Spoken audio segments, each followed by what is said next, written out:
Hey everybody, a little different this go round. I want to do a one non-figure video. I'm not planning to do too many like that, but I just acquired this. I know it's been on cable forever, and everybody that's seen it, people that have seen season 1 a year or two ago, and now in season 2, and everybody that's going to see it seen it. You've got Disney, you've got all that. I don't have Disney.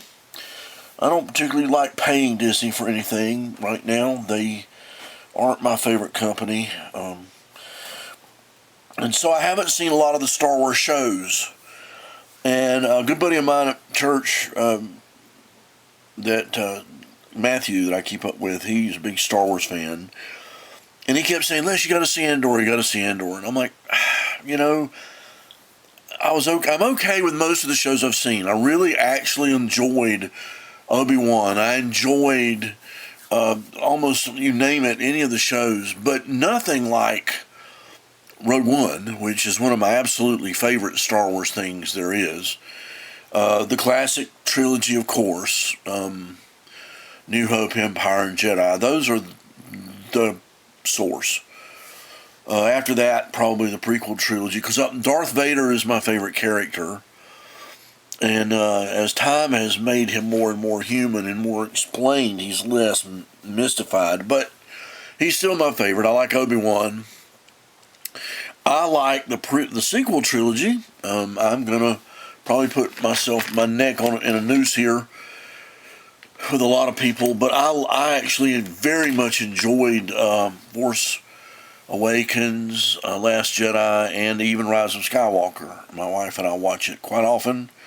I've seen it more than once, and I guess I just enjoy Star Wars stuff.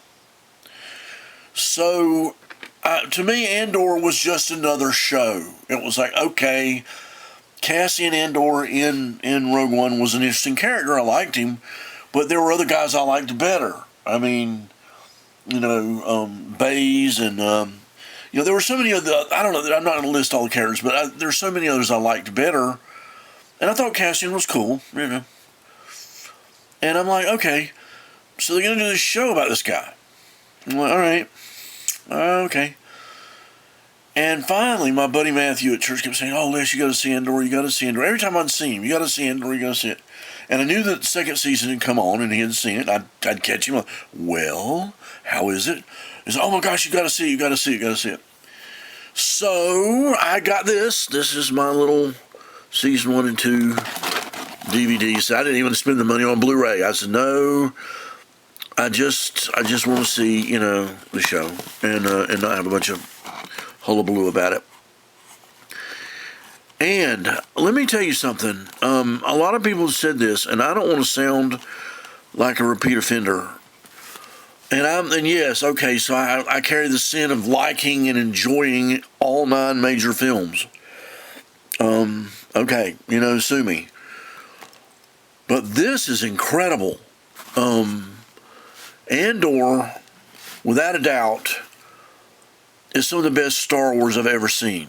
And, it's a little slow on the start. This first season, it's all about Cassian. And the second season is really about the rebellion and about how it came to pass. And I got them out at the same time. I could go from one to the next, one to the next, one to the next. So my wife and I knocked a disc out a night. We sat through 4 episodes. Bam, bam, bam, bam. It was just hardcore Andor. And if there's any holdouts out there, if there's anybody that was like me that's going, I don't want to see that, it's another one of those shows, it's probably... Let me explain something to you. Andor does something I never expected. It makes it real. Like, the places are real. When you get to the rebellion stuff, and you get over here with Mon Mothma and her speech, like, I mean, they're like walking around, hanging out in the plaza around the Senate building that you see, the big mushroom Senate building that in episode 1 through 3, you saw those, you see it, you don't know how big it is or anything. You're there, you're walking around, you're going up and down stairwells, you're in the building, and like, there's all this story going on, and you've gotten to know all these characters, and there's a lot of characters in this, and here's the thing, I don't even remember their names. I've got to go back and watch it. I was going to have a list here, but I said, no, I'm not going to cheat. This is a sort of a spoiler-free thing. I just wanted to say, if you have any doubts about this show, don't. For one thing, it made Cassian Andor an utter hero to me. I think he's a badass. I love him. I think he's an awesome dude. The show had 3 or 4 sequences that were edge of your seat suspense. I mean, Hitchcock stress level, holy crap, are they going to get out of this? Knowing full well that there's Rogue One. So, and the thing is you start getting caught up in the characters in ways that you don't think or expect. And there's one character, I'm not going to say who it is. It's very important to the story. And when something happens to them and they die, I was crying. I mean, I was like, I felt something. It made me feel stuff. And I said, I haven't felt this way since sitting in a giant theater in Atlanta watching Empire Strikes Back. And the way that felt at the time, in my mind, I was like 17 or 18 years old. And it was just an incredible experience. And this was on my TV set, and it was this show, but you really, for the first time, you really get a balance.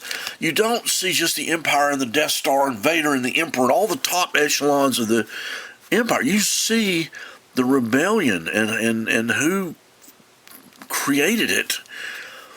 And you kind of understand. And it makes it where when Luke fires that button, it blows that Death Star up.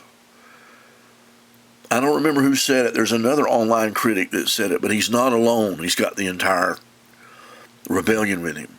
And I didn't feel that before. And now I do.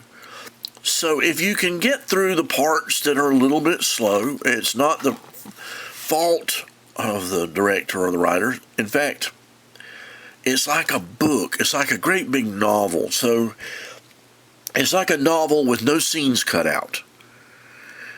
And that sometimes doesn't make for a great movie, but this is hours and hours of stuff, so it gets a lot in there. And I'm sure there's stuff that I didn't see, because there's some things that happen to characters that I wish I'd understood a little better. So I know they cut some things out. I know there was a Leia cameo that they cut because they didn't want to give, fan service to that. And I'm like, man, that's badass. They did it right. They did it for the right reasons. And they put out a program that augments and accentuates Star Wars in ways. I mean, this would have been good science fiction whether it was Star Wars or not. It could have been another world and another empire and another, but it adds to Star Wars and the rebellion and the empire and the characters, and that's all you can ask for. That's all you can ask for, and I loved it. To me, Andor is absolutely the best show that they've produced. I've seen almost all of Clone Wars and love it. I haven't seen a lot of the Bad Batch. There's a lot of stuff I haven't seen. I've kind of gotten off the bandwagon with Star Wars shows. I did immediately order Ahsoka, because I haven't seen that yet. I'm being a huge Anakin fan. I want to see the Anakin stuff, but I really doubt it can be on a level with this. I just don't think so. I don't have faith in that. I mean, you don't get shows like this every day. You don't get writing like this, and the acting and the characters actors. The acting in this is exemplary. I mean, absolutely top drawer. Everybody in the thing does a great job. Everybody. There's not a bad performance in it. And there's so many characters. And it's just, and Cassian Andor went from being this guy that I'm like, well, whatever. I finally ordered a figure. I've never had a Cassian Andor figure. And I got a Black Series Cassian, and I got a K2SO. Had to have the pair. And I want a couple of other things from the show, but I really want Mon Mothma as a figure now. And this guy's, I want to keep saying Julian, that's not his name. Those of you who know his name, you know his name. This guy, and I never got a Saw Gerrera figure from Rogue One, and they have those right now at Ollie's for like nothing. I need to raid that stuff. Point is, see the show, soak it in, let it add to the Star Wars myth. And if you have trouble with it, if some people like just the action comedy craziness, droids, zap zap pow pow, I get that. I understand that. Because George Lucas always said, he made Star Wars for 12-year-old kids. Okay, great. That's just lovely. I'm not 12 years old. I'm 64. I was 19. I was 16 when Star Wars came out. I was his target audience. And I've grown up with it. And everything they've done, I've liked. Except I've just gotten mired in recent years. But this is worthy. And you should see it. And if you can't make it through at first, just keep slogging. Keep going, watch. And watch. The thing about videos, you can stop it, pause it, come back, play it again. If you don't get some of the stuff, because there's a lot of layers happening here, and sometimes the editing is fast. And sometimes they're going back and forth between two plot lines, and you're like, wait a minute, what? I mean, there's a lot happens in this. Stick it out. If you have seen it, or if you like this kind of entertainment, you're going to love it. If you have seen it, and you have comments you want to make, please comment. I feel like I'm alone in the desert, and I want to talk about this, and I can't. There's nobody to talk to. I live in a small mountain town in North Georgia, and one guy at church is not enough. I need to sit down in a forum of people and go, Andor, discussion, let's talk now. Oh, God. It is fantastic. Maybe my favorite show based on any movie ever. No contest. And okay, so I've raved enough. I had to get it out of my system. I had to say something. And I hope you guys will hang in, because I've got some figures coming. I've got more stuff. I wasn't going to do this, but I'm going to give you a teaser. Hey, look, it's Vicky Vale. Okay. Yeah.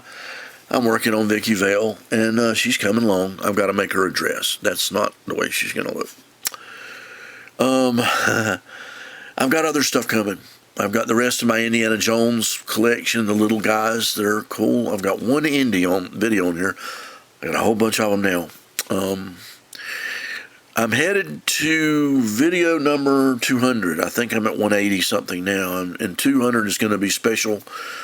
I'll go ahead and announce this. It's a repainted Imperial Walker toy that I repainted a long time ago. It doesn't look exactly like, but the weight and heft of it and the fun of painting it and all, it's just so damn big. I haven't shot the video yet, but I've been saving it for an important one. So I think 200 is going to be that. And I may do, when I get Cassian and a couple of others, I may do a couple of other videos. We'll see. This is all old news. This isn't edge of the seat. This isn't the latest McFarlane. Still waiting on my Batman Returns set. I do have one I've touched up a little bit here. Those of you that watch my figure videos, Max Shrek, I got him. Thanks to a very, very good friend who snagged that for me. I'll focus on those in another video. I don't want to take away from this. but I've had a lot of fun lately. It's been a large time. So hang in there, keep watching stuff. I hope you guys are enjoying the figures you're getting and the videos you're watching and the movies that you're seeing and the things that are going on. It's really a large time. And I will get back to you soon. Thanks for the big rant. Love you guys. I will see you next video.